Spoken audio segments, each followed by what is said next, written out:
Listen up, we're jumping straight into a Code Ninja security advisory today because we are actively tracking a massive, critical crisis. We're talking about CVE 2026-48907.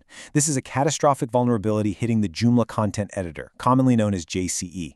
And look, JCE is one of the most widely deployed extensions in the entire Joomla ecosystem, so the attack surface we're dealing with here is absolutely staggering.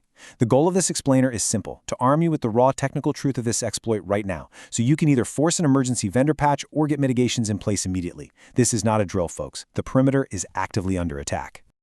Now, 10.0, a perfect 10. And trust me, in our line of work, that is the absolute last thing you ever want to see. That's the highest possible CVSS severity score a vulnerability can get. What we're looking at is a critical, unauthenticated remote code execution flaw. That means the attacker, they don't need a username, they don't need a password, they don't even need anyone on your team to accidentally click a phishing link. If your server is facing the internet, they can literally just walk right in and execute arbitrary PHP code.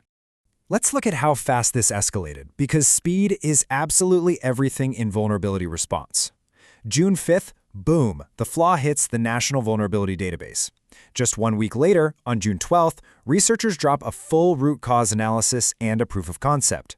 Then, by June 16th, things go off the rails. CISA confirms active exploitation in the wild, slaps it on their Known Exploited Vulnerabilities catalog, and issues a strict federal remediation deadline of June 19th. We are operating inside a highly active, incredibly narrow crisis window. And here's the really terrifying reality of this exploit. Total server compromise in exactly 3 HTTP requests. That's it. We aren't talking about some convoluted attack path that needs a highly specific, exotic server misconfiguration. No, this is low complexity and easily automated. Threat actors are ruthlessly efficient, and they're using this simplicity to take internet-facing Joomla sites from completely fine to completely owned in a matter of seconds. Okay, before we get into the exact technical kill chain, we need to do a quick comms check protocol. Step 1, subscribe to @cybertech79 right now. Step 2, enable those notifications so you don't miss these zero-day alerts the second they drop. And Step 3, go ahead and hit that like button to formally ACK, or acknowledge, receipt of this intelligence. In today's threat landscape, having real-time intel like this is literally your best perimeter defense. Section 1. Assessing the blast radius.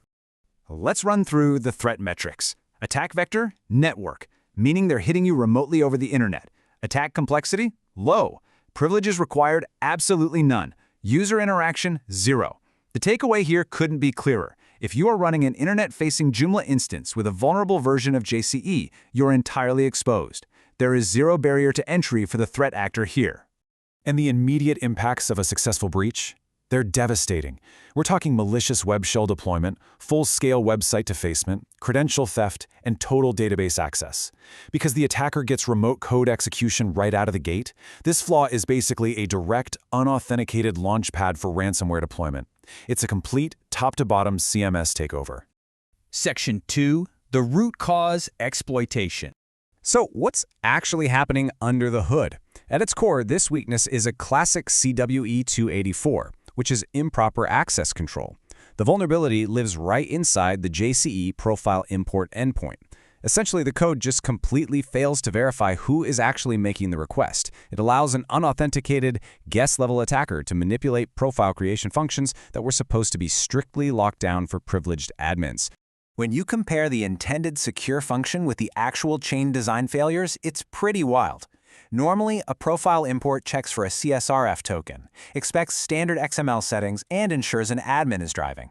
But the exploited reality? There's no proper authorization check. The file validation completely fails to verify the actual file extension, so attackers can just use double extensions like .xml, .php.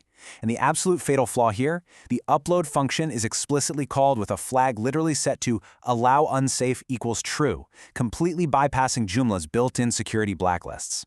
So here is the exact 3-request sequence threat actors are actively using right now. Step 1. The attacker fires an unauthenticated post request to the profiles.import endpoint. Step 2. Thanks to those completely missing checks we just talked about, they seamlessly upload a weaponized PHP payload cleverly disguised with that .xml, .php extension. Step 3. They reach out over HTTP and execute the web shell. 3 steps, Zero credentials, full control. Now, you might be wondering, how does a dropped file automatically become executable code? That brings us to the /temp directory pivot. The exploit temporarily stages the malicious file into Joomla's temp folder.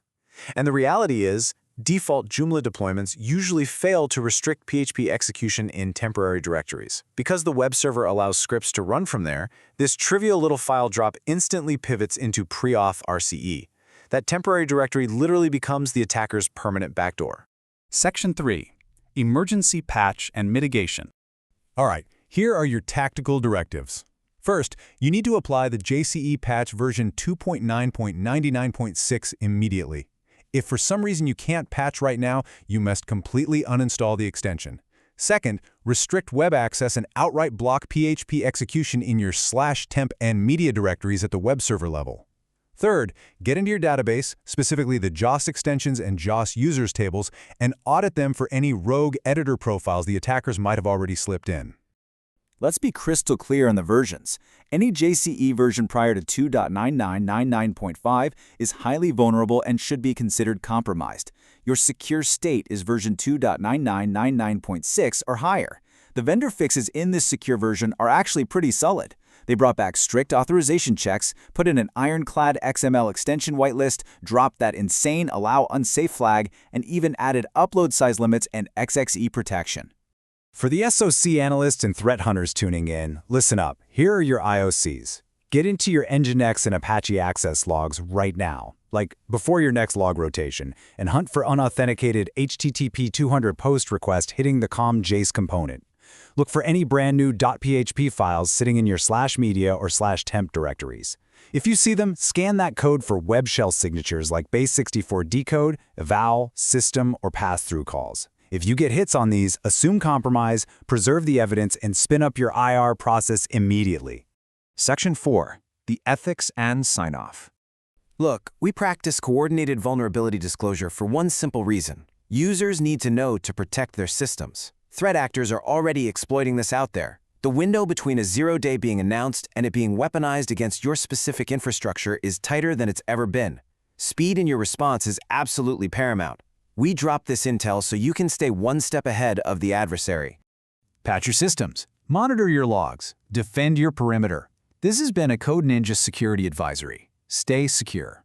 But before you close out of this explainer, I'll leave you with one final question to evaluate your own infrastructure. Have you audited your /temp directory today? Don't wait for the next critical CVE to catch you sleeping. Go lock it down right now.